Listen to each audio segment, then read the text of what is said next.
Good morning, student. I am Suraj Kumar, your geography teacher, and right now I am dealing with migration type, causes, and consequences. We had already seen the history of migration. We had seen that how in different phases people used to migrate into the India from different part of Middle East, Mongolia, North Western Asia, and all these regions. We also seen the Farooq Gorakhpuri words. We already seen these things.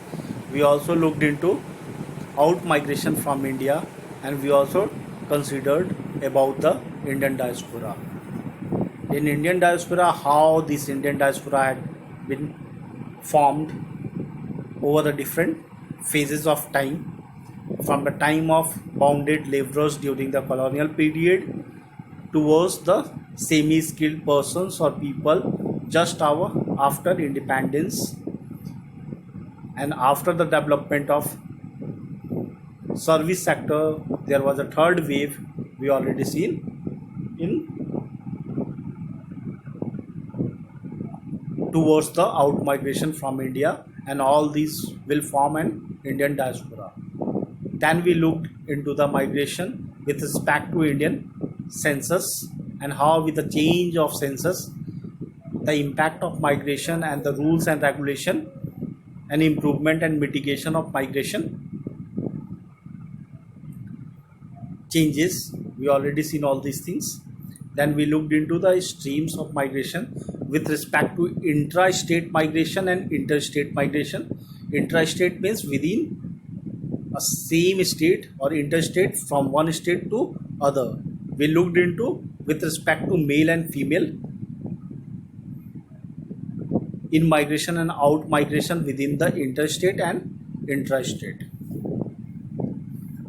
And we have seen that there are four streams which are identified under this stream of migration, that is from rural to rural, then rural to urban, urban to urban, and then urban to rural. We looked again into the details of these things, and then we seen the international incoming immigrants into the India over a different time interval.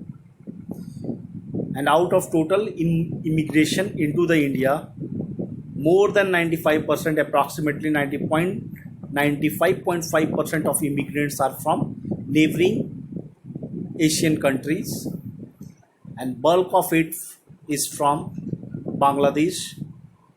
The second important chunk of immigrants into the India are from Pakistan and then from Nepal.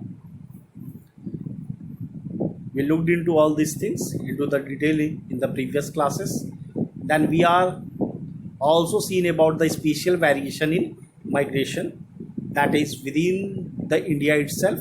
Some part of India's are comprises of developed region of India, like the state of Maharashtra, Delhi, Gujarat, and Haryana, and these states is having a pull factor, whereas some part are underdeveloped where there is an issue related with push factor. So the factors like unavailability of employment opportunity, not a better health care facility, that is poor health care facilities, poor education facilities, and other things are worked as a push factor in the state or underdeveloped state like Uttar Pradesh and Bihar, which results into approximately minus 2.6 million out migration from Uttar Pradesh and approximately minus 1.7 million out migration from Bihar towards the place of destination like Delhi, Gujarat, Maharashtra, Haryana, which are having a various pull factors like better life facility, better job opportunity, better employment and income facilities, better healthcare, better education, and all these things with peace and tranquilities. Amongst the urban, if I talk about the urban agglomeration, especially the urban mega cities, then Greater Mumbai receives the highest number of immigrants, and that is because of maximum of interstate migration from the Maharashtra itself, and this is entirely or largely due to size of the state where this Greater Mumbai is situated. So Maharashtra is a huge state by area and population, and there was a very much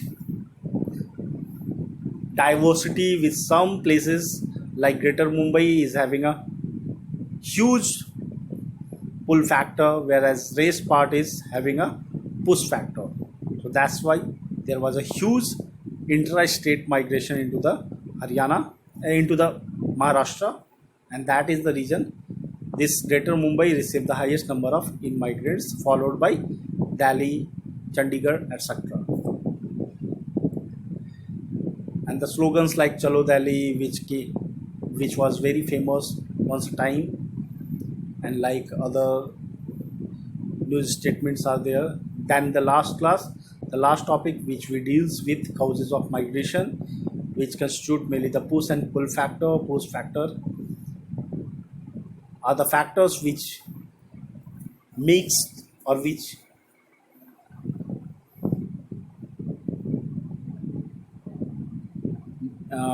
push factor are the factor which makes the place of origin less attractive towards the people because of various reasons like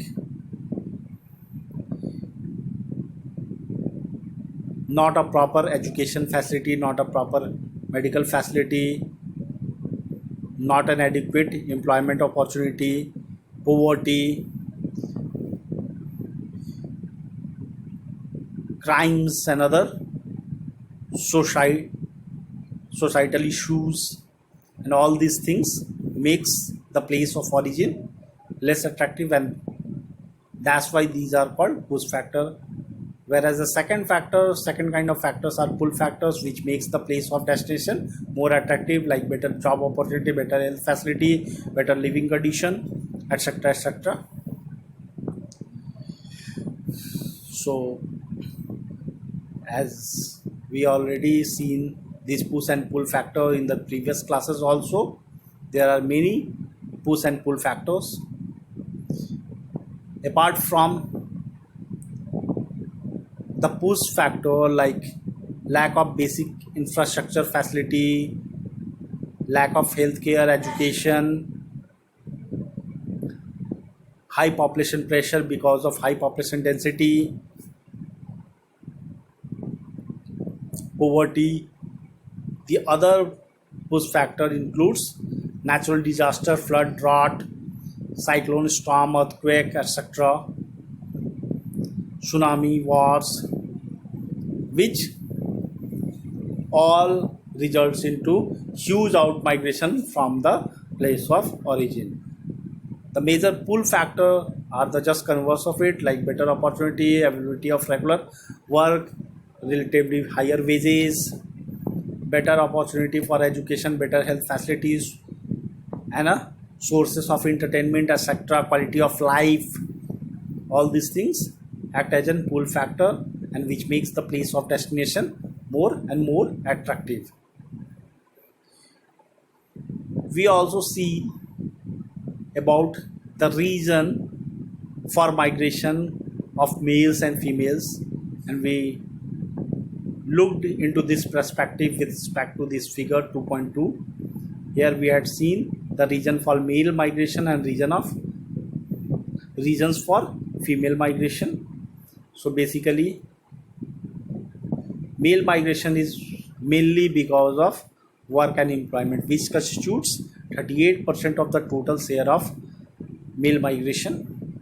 So this gray dotted line, which constitutes 38%, is mainly because of search of employment and work opportunity, male member used to migrate out, and this constitutes the maximum proportion or maximum percentage of the male migration.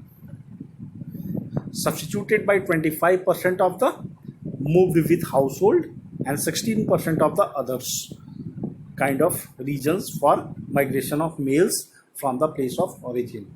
Whereas in case of female migration, there is a huge difference of it with male migration. Here the main reason for female migration are marriages, which constitute 65% of the total migration, followed by the next move with household and others. Move with household constitute 19% and others constitute 7%. So second, third is same in case of female migration as like males, but the first reason here is marriages. And in case of male migration, whereas this marriage constitute a very minimum share of total migration with respect to males, that is only 2% of the migration of male happened because of marriages. So we already seen all these things and discussed all these things in great detail. Now I am going to start with consequences of migration. So migration is basically because of uneven distribution of opportunity and resources over space. As a geographical, we learned or we used to study about the spatial analysis, and over the different time and space, there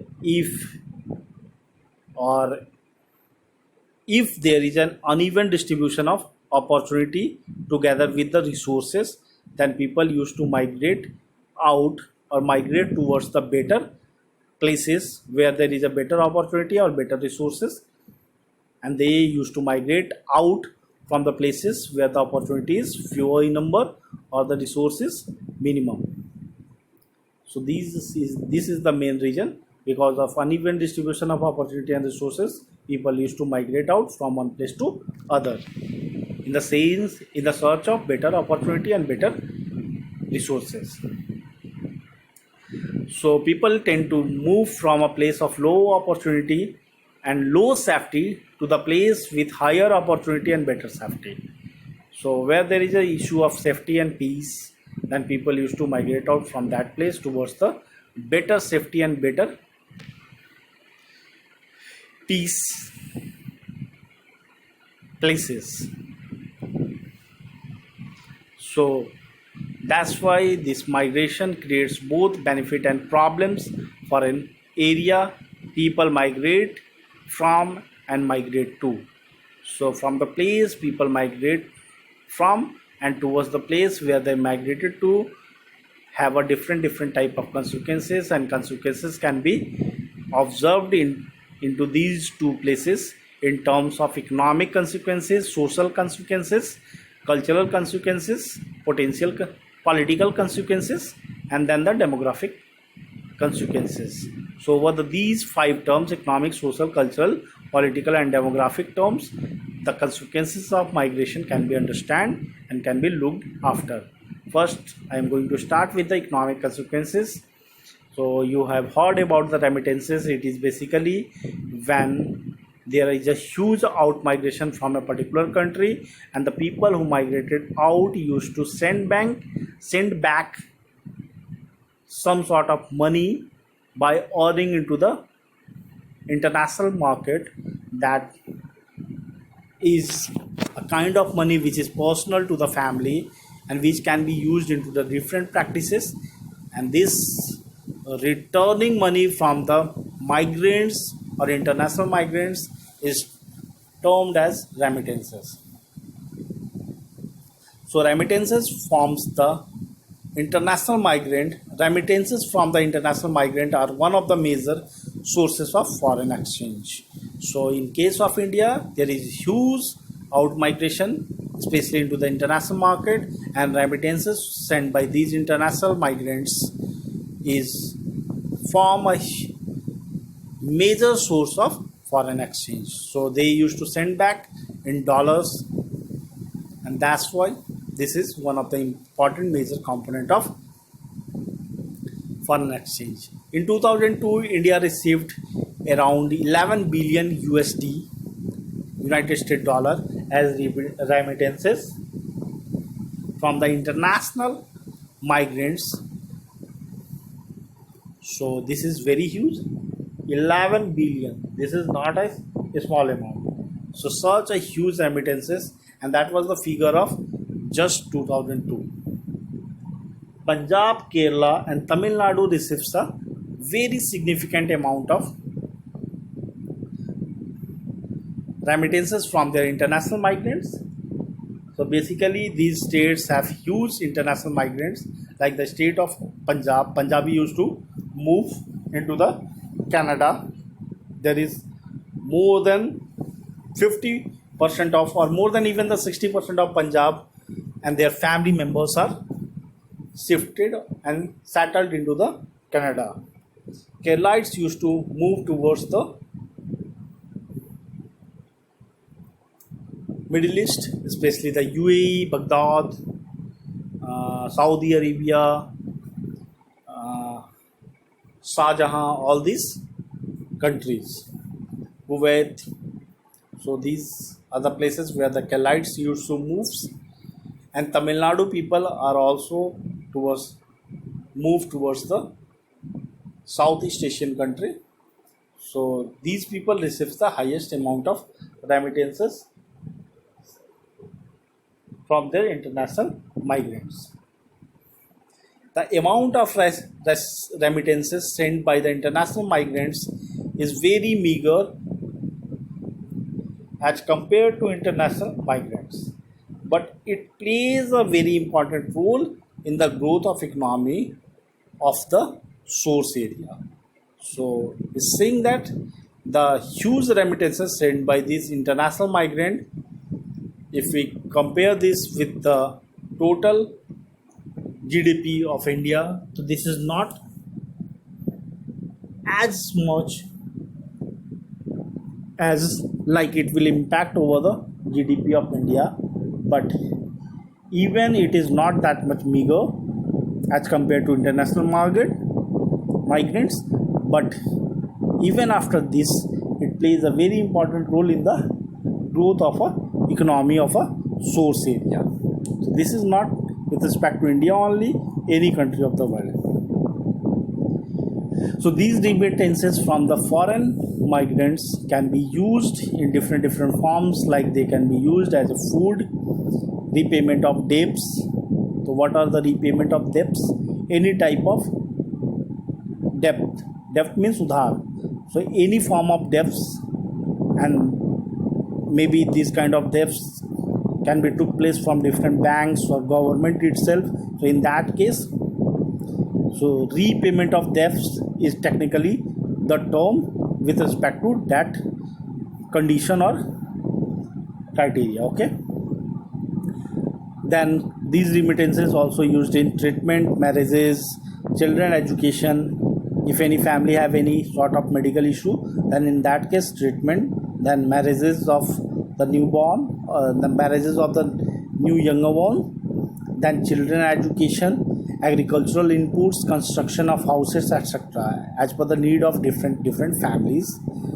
For thousands of poor villages of Bihar and Uttar Pradesh, Odisha, Andhra Pradesh, Himachal Pradesh. For thousands of poor villages of Bihar, Uttar Pradesh, Odisha, Andhra Pradesh, and Himachal Pradesh, etc., remittance work as a lifeblood of their economy. So in these country of the India, they are having a huge number of international migrants, and they used to send back a huge amount of remittances, and as these countries are relatively not that much advanced, that's why in these countries remittances work as a kind of blood life for their economy.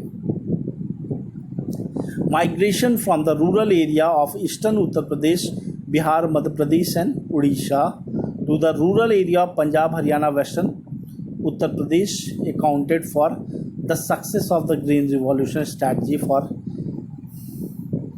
agricultural development. Besides this unregulated migration to the metropolitan cities of India has caused overcrowding. So what is saying? is saying that such a huge immigration from the states like, just watch it, from the states like Bihar, Uttar Pradesh, Chhattisgarh, Odisha. So from these backward states, a huge migration towards the developed side of India like Gujarat, Maharashtra, Rajasthan, these states. Okay, and these migrants accounted for the success of the green revolution in these developed regions like Punjab, Haryana, and Western Uttar Pradesh. So because of these migrants from the Bihar and Uttar Pradesh, Eastern Uttar Pradesh, Bihar, Eastern Uttar Pradesh, and Odisha, these developed region like Punjab, Haryana, and Western Uttar Pradesh will able to have or will able to accounted for the success of their green revolution. Besides this, unregulated migration to the metropolitan cities of India has caused many type of issues like overcrowding, slums development, development of slums in industrially developed states like Maharashtra, Gujarat, Karnataka, and Tamil Nadu, and Delhi is a negative consequences. So there are positive and negative both kind of consequences. Positive consequences I already deal with. So it turns, here is a time of negative consequences. So overcrowding, slums development, and some of the states like Maharashtra, Gujarat, Karnataka, Tamil Nadu, Delhi, and this will work as a negative consequences for country like this. Then comes, after the economic consequences, then comes the demographic consequences. Definitely there was a place of origin and place of destination. There was a shift from place of origin towards the place of destination. So definitely what is going to happen, the demography of both the places is going to change. From the place of origin, if huge number of out migration is there, basically in a developing country the male members used to migrate out. In that case, at the place of origin there was a very unbalanced sex ratio towards the women, whereas at the place of destination sex ratio towards the women will decrease down. So especially these are the cases in case of developing country. Why it is so? At the developed country they will get a proper infrastructure and proper type of situation for the migration of women as well, whereas in case of developing country there is only a male type of or male dominated out migration is there. Rural urban migration is one of the important factors contributing to population growth of cities. Skill and age and skill selective out migration from the rural area have adverse effect on the rural demographic structure. However, high out migration from Uttarakhand. So he's saying that there is a high out migration from Uttarakhand, Rajasthan, Madhya Pradesh, and Eastern Maharashtra, and which causes a serious imbalance in respect to age and sex composition of these states. So age wise sex composition is on higher side. Similarly, imbalances are also brought in the recipients states. So why it is so? Recipient states, more number of male will increase. So in that case, sex ratio of women become unbalanced or negative. What are the causes of the imbalance of sex ratio in the place of origin and place of destination of these migrant? That you will look into the last part, that is on other. Okay, that you will look into this other. So what are these migration event? Excluding the migration, marriage migration affects the status of women directly or indirectly. In rural area, the male selective out migration, leaving their wives behind, put an extra physical pressure as well as mental pressure on the women. Migration of women either for education or employment enhances their autonomy and role in the economy. So when women are allowed to migrate out, then they become more independent, more autonomous, and their role also increases why they started taking part in development activity, and that's why their role in the economy also increases. But at the same time, as the city life is not that much secure, so their life or their life now moving towards or increase moving towards vulnerability, and that's why their life or the economy also increases their vulnerability. So these are the issues related with these people.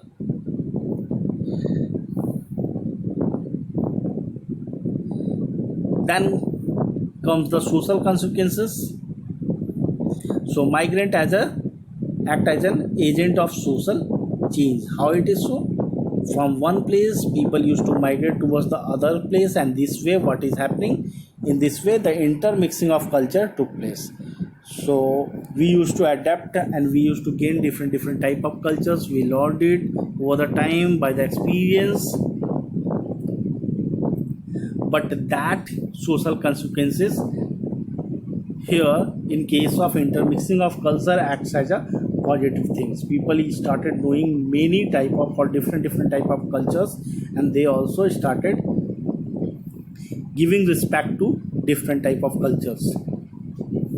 The new ideas related to new terminology, families, planning, girls education, etc. get discussed from urban to urban area through them. So migration leads to intermixing of people of diverse culture, positive contribution towards the evolution in composite culture, and breaking through the narrow consideration and wide open the mental horizon of the people at large. But at the same time, what is happening because of this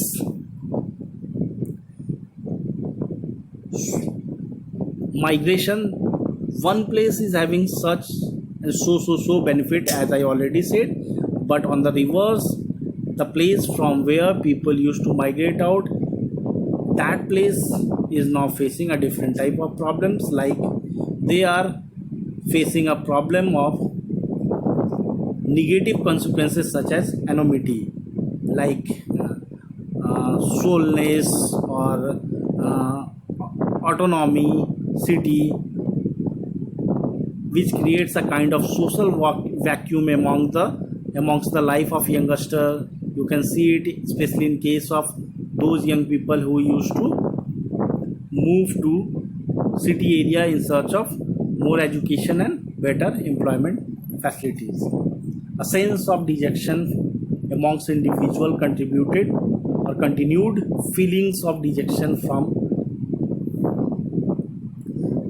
different perspective may motivate people to fall in the trap of antisocial activity like crime and drug abuse. So what is happening? People found themselves autonomous and anonymities in the society, dejection amongst the individual, like a feeling of rejected or dejected from the society. They can't able to express their feelings with other people, and that's why they are just like alone in a big city.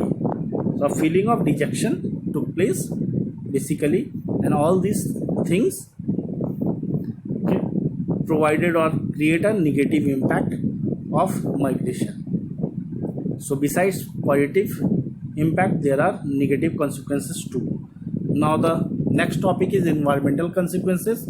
Overcrowding of people due to rural urban migration definitely going to put more number of people at a place of destination and lesser number of people at the place of origin. So at the place of destination, this huge overcrowding took place, and which has put pressure on the existing social and physical infrastructure in the urban area.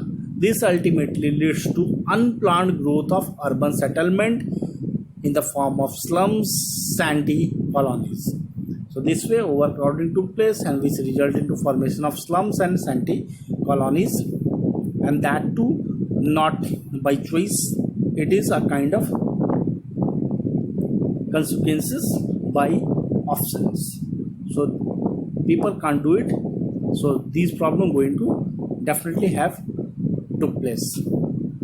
Apart from this, due to over exploration of natural resources. Cities are facing acute problem of depletion of resources like groundwater, air pollution, disposal of sewage, e-waste, and management of solid waste.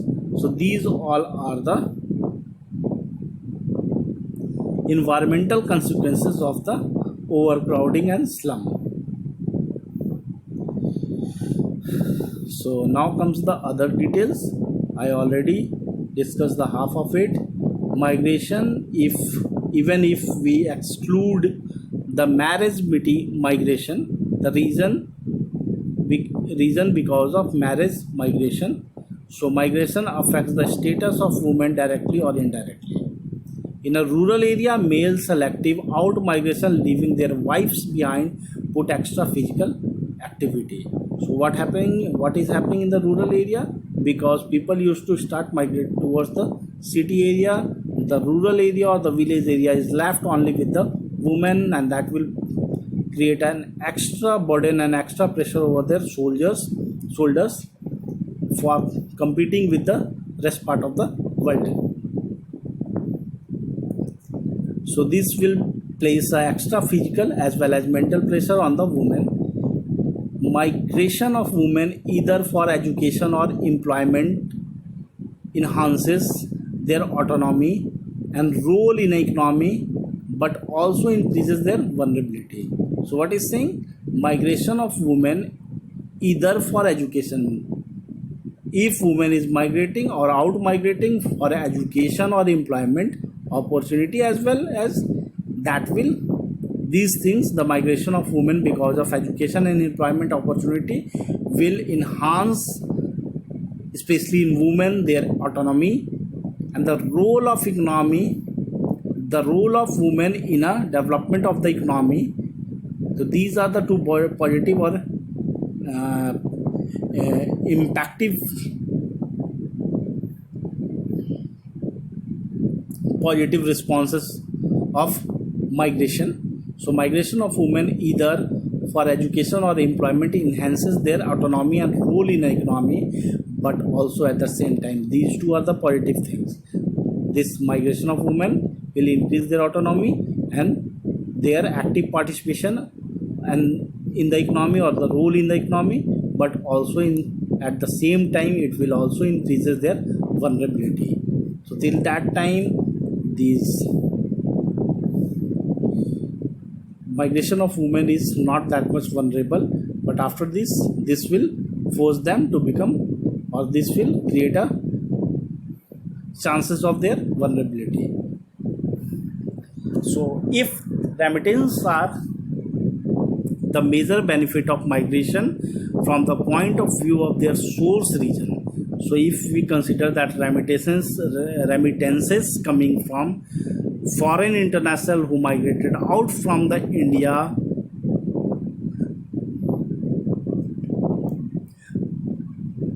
that will look from the point of view of source region as a positive, means it has remittances coming from international immigrants or out migrants from India is considered as a point of view of source region as a major benefits. So it is considered as a major benefits of migration for the point of view of the source region. The loss of human resources, particularly high skilled people, in the most serious cost. At the same time, what are the negative things?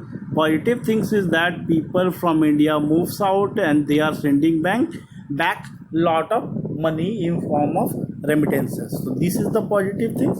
At the same time, negative thing is what? Negative thing at the same time is we are losing our highly skilled people.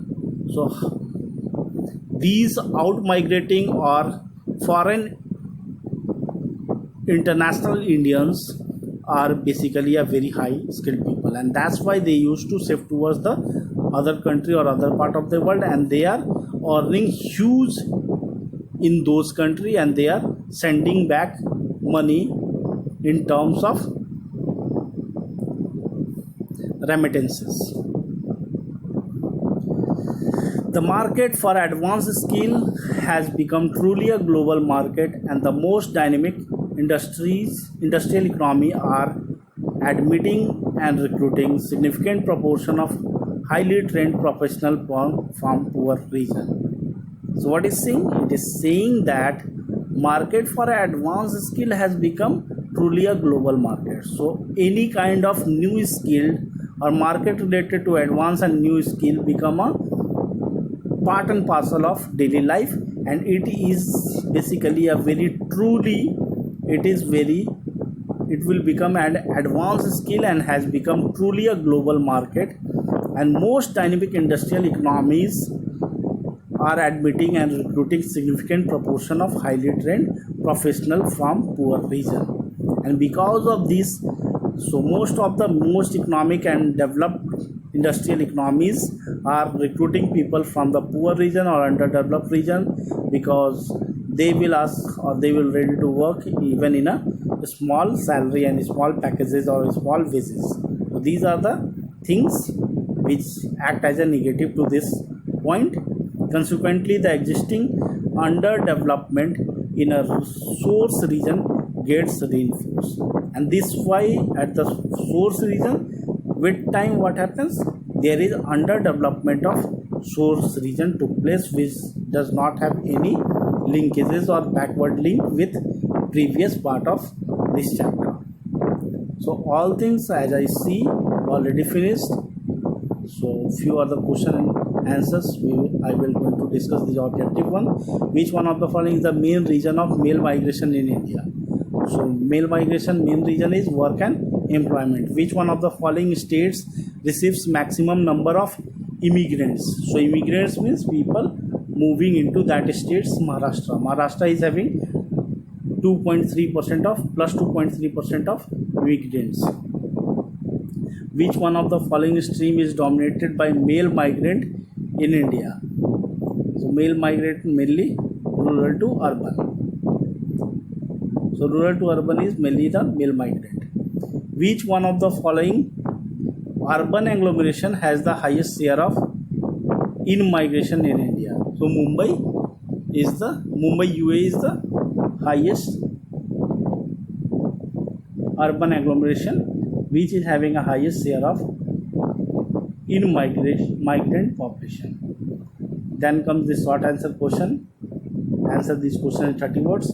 Differentiate between the lifetime migrant and migrant of last resident. This is already defined under the chapter migration and their linkages with census. Just see it and cross it from there. Identify the main reason of male and female selective migration. So out of all the kind of factors responsible for the creation of migration or reason for the development of migration, we can divide all these factors into the male dominated and female dominated selective migration including factors. So we can look into there itself. And then comes what is the impact of rural urban migration on the age and sex structure of a place of origin and destination. So more number of people, male member actually used to migrate out, and because of that the balance between the sexes will get disturbed, and this way the issue related with age and sex structure of the place of origin and destination is not clear right now. Maybe it will be clear in future, but till right now there is no positive impact and positive words coming regarding these things. Now comes this last chapter, last part. Answer the question in 150 words. Discuss the consequences of international migration in India, and what are the socio-demographic consequences of the migration. So I will accept you will do this. I will discuss these two chapter in detail into the next class. Why it is so? It is so because I just want you to firstly try to place you or try to form your own answer. These two answers are directly from the book itself. You have to elaborate and give detailed answer of these things. So that's it. I already finished this chapter. Other parts constitute the portion of this chapter itself from the beginning itself, means Earlier two chapter constitute more than 60% of this chapter, and today we looked into the next half. So that's it from my side. See you. If you have any doubt, you can place your doubt over the Google question answer. See you. Bye bye.